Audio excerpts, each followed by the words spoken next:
roi. Après avoir le baptisé, Jean était devenu fou de joie. Il a dit, j'ai accompli ma mission. Regardez, même quand Jean était arrêté dans la prison, il savait qu'il allait être tué là-bas. Un prophète ne peut pas mourir sans connaître, sans savoir. Un serviteur de Dieu vrai, avant de mourir, il doit être informé. Amen, amen. Il doit être informé. Pendant ce temps-là, Jean regardait déjà sa mort s'approcher de lui. Il constatait déjà la fin parce que sa mission était déjà la fin. Il dit, bien sûr, j'avais baptisé quelqu'un. Mais en tant qu'homme, je suis en train de douter de lui. Il a appelé quelques disciples qui étaient là-bas. Ils venaient le visiter à la prison. Il dit, retournez aller.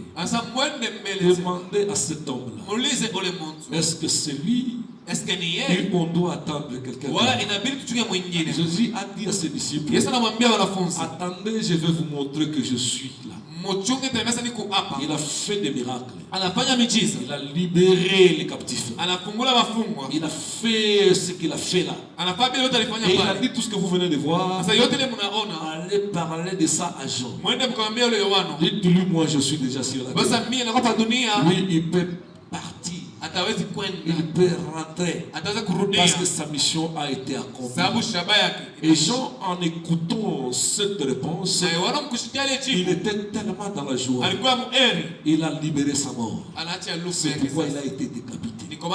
C'est parce que lui avait déjà terminé la mission. Je dis à une personne que tu n'as pas encore fini ta mission.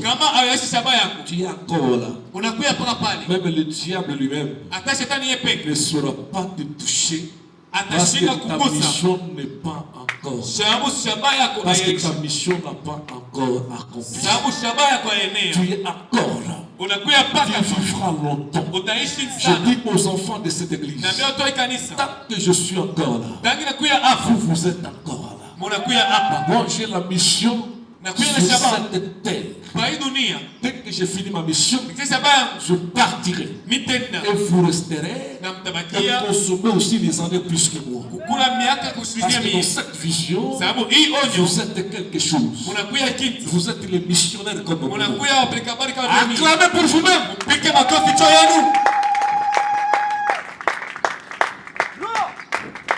J'entre maintenant dans ce que nous allons lire ici.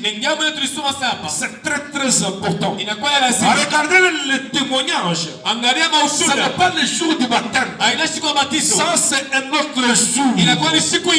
Ça c'est un autre jour. Jean a rendu témoignage. C'est écrit. Celui dont j'ai dit. C'est-à-dire je vous avais dit de lui. Celui qui vient après moi m'a précédé. Il était avant moi. Regardez cet homme ici. C'est l'homme qui contrôle le temps. Il est le maître de temps et de circonstances. Avant votre père Abraham, moi je fis. Avant votre père Abraham, j'étais déjà. Jésus ne le prenez pas comme votre ami. Jésus, il a existé avant vous. Avant que vous soyez appelé, il a existé. Et quand vous partirez, il restera. Jésus est le commencement ainsi que la fin de la création de Dieu. Jean a reconnu. Dieu m'a donné la chance de précéder cet homme. Mais en vrai, il était avant moi. moi. C'est-à-dire tout ce que je suis en train de préparer ou de faire à son absence physique. Il m'avait déjà précédé pour toucher la foule. Parce que moi, il m'avait envoyé il m'avait recommandé d'être dans le désert. Mais pendant qu'il m'avait précédé, il avait déjà préparé une foule qui allait venir parce que cette foule devrait être transformée en son épouse. Lui, en tant qu'époux, il connaissait déjà son épouse. Et c'est pourquoi Jean avait dit quelque part. Il a dit, je suis l'ami de l'époux. Et quand je regarde l'époux en train de parler avec son épouse, je suis dans la joie. Pourquoi? Parce qu'il y a cette complicité là de l'époux ainsi que son épouse. Je suis dans la joie parce que l'église est en train de parler avec son époux. Et moi un jour aussi, je dirais que je suis dans la joie quand cette foule que je suis en train de voir devant moi aura le temps de parler avec son épouse. Aura le temps de parler avec son épouse. J'aime ce que Jean dit. Cette personne m'a précédé, il était avant moi. Il avait tout arrangé. Et c'est pourquoi dans mon message de chaque jour, je l'appelle celui qui m'a précédé. Ou celui qui m'a fait précéder. Je mets le pied. Un lieu déjà fourré par lui-même. Et quand je mets le pied, c'est un lieu arrangé par lui-même. Je le suivrai toujours par derrière. Parce que lui, il est la lumière qui éclaire sur mon chantier. Il est la lumière qui éclaire sur mon chemin. Et quand je marche derrière lui, je suis censé de voir partout. Je suis censé de voir partout. Et je suis censé de toucher partout. Parce que lui m'éclaire. Il est ma lumière. Et mon salut. De qui aurais-je craint? L'Éternel est le soutien de ma vie. De qui aurais-je peur? Je suis avec lui jusqu'à la fin du temps. Il ne m'avait pas dit qu'il allait m'abandonner, qu'il allait me laisser. Il est toujours avec moi. Jean a aimé. Jean, il dira, même si je partirai, même s'il m'a autorisé de partir, je ne peux pas aller le précéder. Partout où j'irai, il m'a déjà précédé. Même à la mort, il m'a déjà précédé. Si aujourd'hui vous direz, la mort sera la fin de cette personne, je vous réponds encore une fois. Même à la mort, il m'a déjà précédé. C'est pourquoi David a dit, même si je passe dans la vallée de l'ombre de la mort, la main est sur moi parce que je ne crains aucun mal. Bien-aimé dans le Seigneur, il faut que Jésus te précède en toutes choses. Deuxième verset que nous avons lu, j'aime beaucoup ce verset. Laissez-moi le lire encore. Il dit, nous avons tous récit de sa plénitude. Et grâce pour grâce. Quand Jean regardait Jésus qui venait là, il avait constaté tellement que Jésus était comblé de choses. Jésus n'avait pas les mains vides. Jésus avait quelque chose qu'il venait de poser encore dans la vie des gens. Pour récompenser le travail des gens. Parce que Jean avait travaillé déjà. Et pendant que Jésus venait, il venait avec une plénitude. Quand on te parle de la plénitude, c'est quelque chose qui va combler, envahir ta vie sans que tu puisses avoir encore besoin d'autres personnes.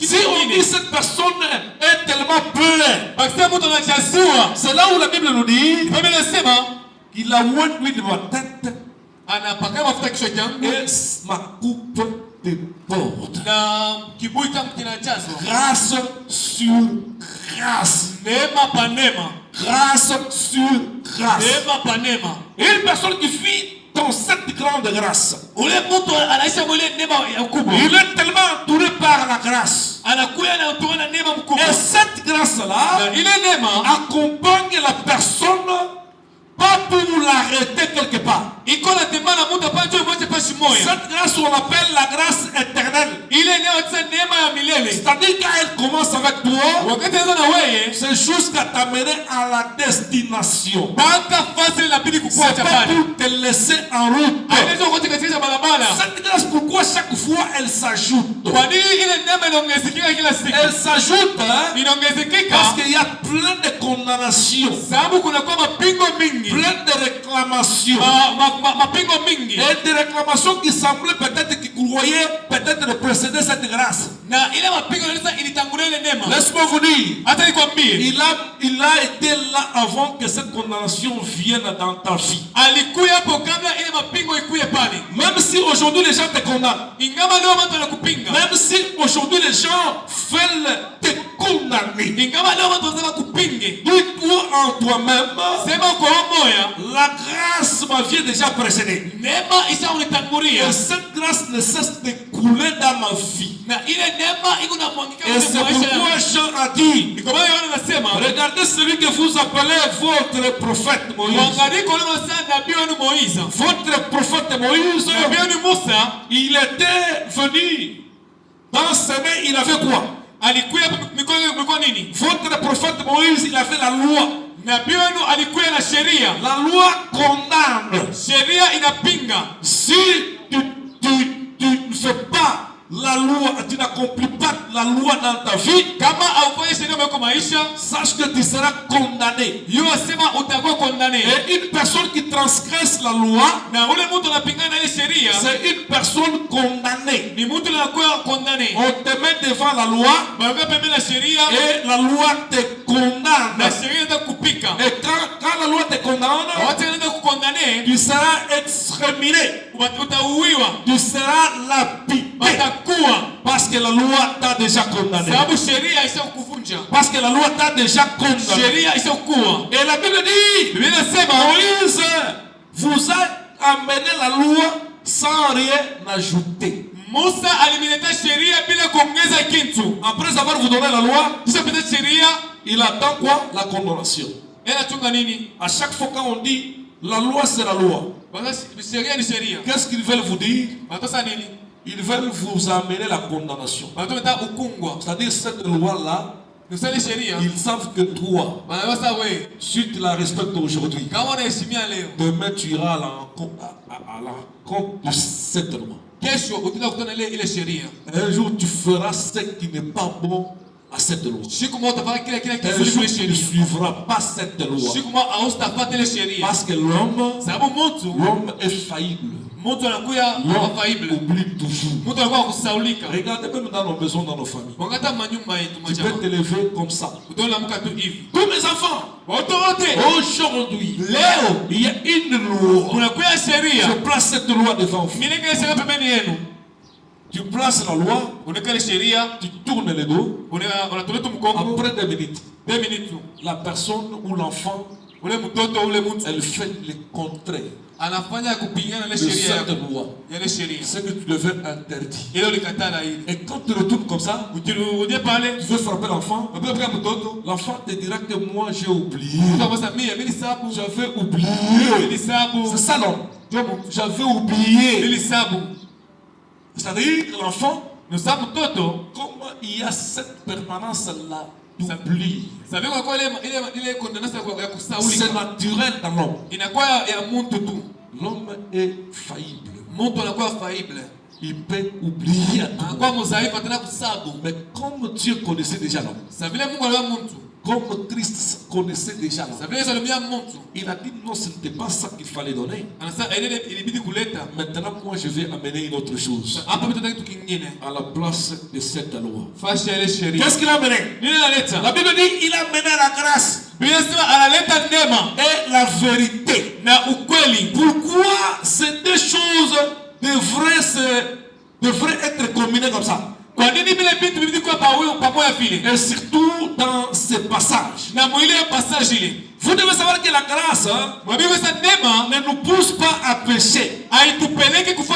Contrairement à ça, vous devez savoir que la grâce, elle nous pousse à demeurer dans la vérité. Une personne qui connaît parfaitement la grâce reste dans la vérité. Si vous voyez une personne en train de parler de la grâce, mais cette personne fuit dans les désordres, dans les mensonges, c'est une personne qui ne sait pas la grâce c'est quoi. La grâce nous pousse à vivre dans la vérité. Parce que cette grâce-là, elle n'est pas là pour nous condamner. Elle est là pour nous amener dans la vérité.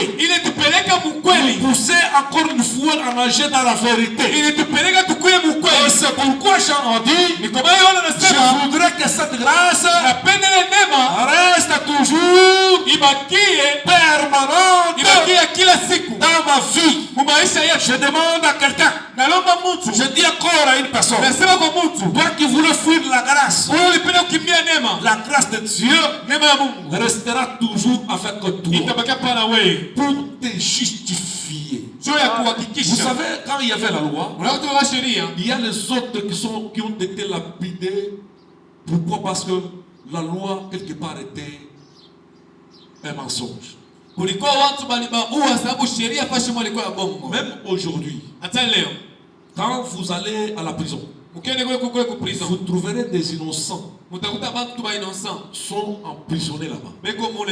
Quand vous leur demandez en vérité, en réalité, est-ce que c'est que vous venez de subir, vous le méritez, ils vous diront avec sincérité, moi j'ai été condamné injustement. Pourquoi? Parce que tel était influente, il avait des connaissances, il avait des moyens, il a payé là où il fallait payer, pour que je sois dans la prison. Vous voyez la loi comment elle est? La loi c'est un mensonge.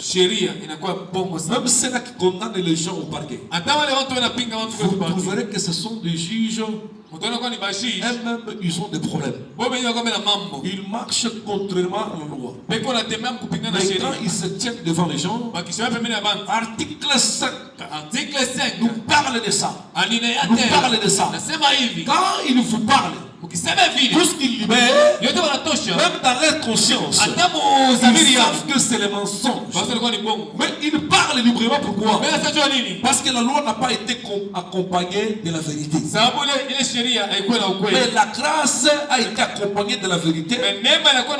C'est à chaque fois qu'une personne fait le mal, même si elle refuse devant les gens, comme la grâce est accompagnée d'une certaine vérité, la personne elle-même, elle commence à se condamner sans qu'on puisse la condamner.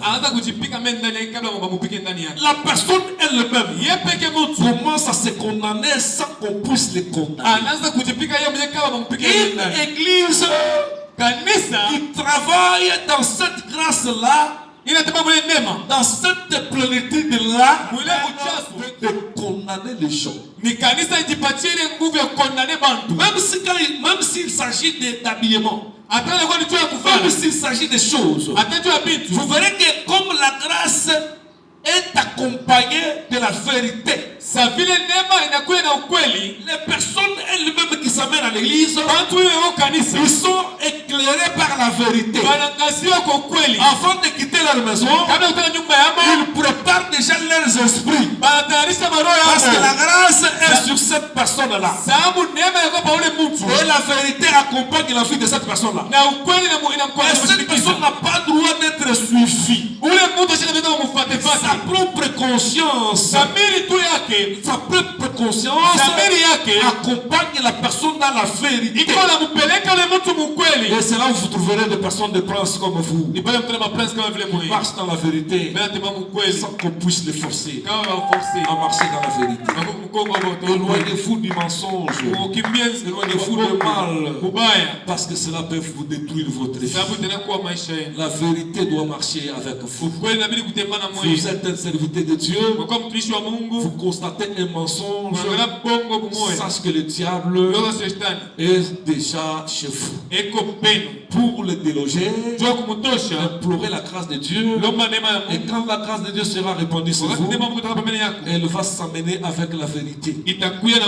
Quand elle s'installe en vous, automatiquement, aucune sentinelle ne veillera sur votre vie. Seule votre personne veillera sur votre vie. C'est là où nous remarquons même des personnes qui viennent. Papa, regarde si j'ai fait le mal. Papa, regarde si j'ai fait ça.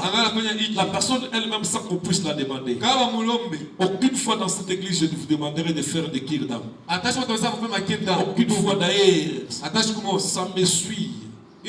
Quand tu commences à écouter des histoires des gens, tu peux être souillé dans ton esprit. Il y a de ces pasteurs-là qui font ça. C'est pour avoir le contrôle de personnes dans leurs églises. Ils veulent prendre les faiblesses des gens et les présenter comme leur force. Mais laissez ça. Si vous avez cette habitude-là, de commencer à demander aux gens de faire des kirdam pour vérifier leur état. Ce n'est pas leur état d'esprit que vous cherchez. Vous cherchez à entrer dans leurs problèmes, dans leur vie, pour que ça vous donne la force pour vous tenir.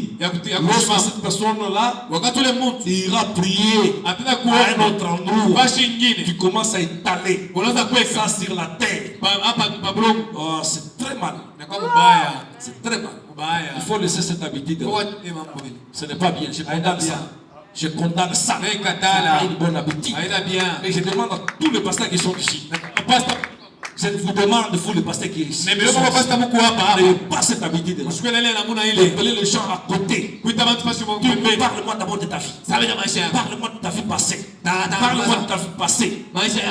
Tu commences à sonder des choses pour que tu puisses construire ta force. Un jour, tu vas monter avec ça à la chair. Tu commences à parler de ça comme si c'était une prédication. Pendant que c'est une faiblesse, un péché de quelqu'un, le péché qu'on appelle la saleté, qui devait être jeté à la poubelle, toi tu le prends pour que ce soit ta force. Tu es maudit. Que Dieu te bénisse. Que Dieu te bénisse encore. Voilà, j'aimerais terminer avec toi. Terminer avec le dernier verset que nous avons lu ici. Le verset 30. C'est celui dont j'ai dit, après moi vient un homme qui m'a précédé. Car il était avant moi.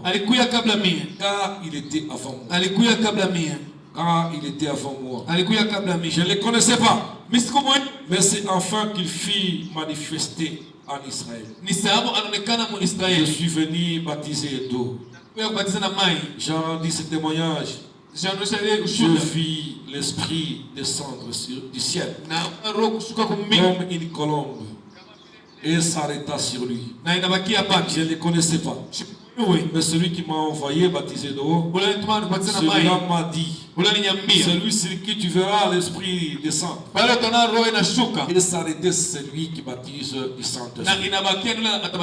Et je vis et j'ai rendu témoignage. Le Fils de Dieu. Le lendemain, Jean était encore là. J'aime ça. C'est ce que j'ai cherché. Vous savez, quand Jean parlait, quand j'étais en train de parler, en même temps, il est en train de se dépouiller de sa gloire, de sa renommée, de son influence. Parce que Jean a eu à avoir des disciples avant Jésus. Ceux-là qui ne savent, connaissent pas l'histoire. Pendant que Jésus était seul, Jean avait déjà des disciples qui le suivaient. Qui le suivaient par derrière. Il était renommé. On l'appelait prophète. Mais quand il a vu Jésus, il a voulu se dépouiller. Il a voulu rester seul. Pendant qu'il parlait, deux de ses disciples l'ont laissé. Amen, amen. Il y a des choses quand vous libérez, vous vous dépouillez sur Jésus, vous laissez votre gloire sur Jésus. Et quand vous constatez que les gens avec qui vous viviez, vous voyez comme si vous étiez un homme miracle. Vous étiez un homme influent. Vous arrivez à déposer, à dépouiller votre gloire sur Jésus. Vous donnez la gloire à Jésus. Donc vous remarquez que ces personnes-là commencent à citer trop Jésus dans leur bouche. Plus que fou. Ne soyez pas jaloux. Ne soyez pas jaloux. Il y a des hommes de Dieu qui ne veulent pas que les autres, les chrétiens de l'église, commencent à parler de Jésus, Jésus, Jésus, Jésus. Ils disent à leurs membres, toi tu connais Jésus. Toi tu connais Jésus. Toi tu connais Jésus. Toi tu l'as déjà vu. Tu ne dois pas parler de Jésus m'a guéri, Jésus m'a soigné, Jésus m'a fait ceci. Tu dois parler le Dieu de mon Père. Parce que c'est le Dieu de ton Père qui t'a guéri. Toi, tu n'as pas d'alliance avec Dieu. Voilà une personne qui se dit serviteur de Dieu. Je ne parle pas pour vous attaquer, mes frères. Vous êtes le pasteur, d'ailleurs je parle aux pasteurs qui sont avec moi ici. Parce que je les forme aussi. Pour ne pas dire non, il a parlé de moi. Oh, il a parlé de nous. Non, je ne parle pas de vous. Je suis aussi pasteur, je me mets dans les sacs. Dans le même sac avec vous. Un pasteur qui enseigne la parole de Dieu. Après avoir enseigné la parole de Dieu, il veut que la personne qui vient d'écouter son enseignement puisse les considérer plus que Jésus. Ils sont plus considérés que Jésus. Quand la personne vient, elle dit, papa, Dieu m'a guéri. Je suis en forme. Je suis formé. Est-ce que Jésus, Dieu qui le connaît? Il commence à poser de telles questions. Mais Jean, pendant qu'il parlait de Jésus, il y a deux de ses disciples. Ils l'ont abandonné.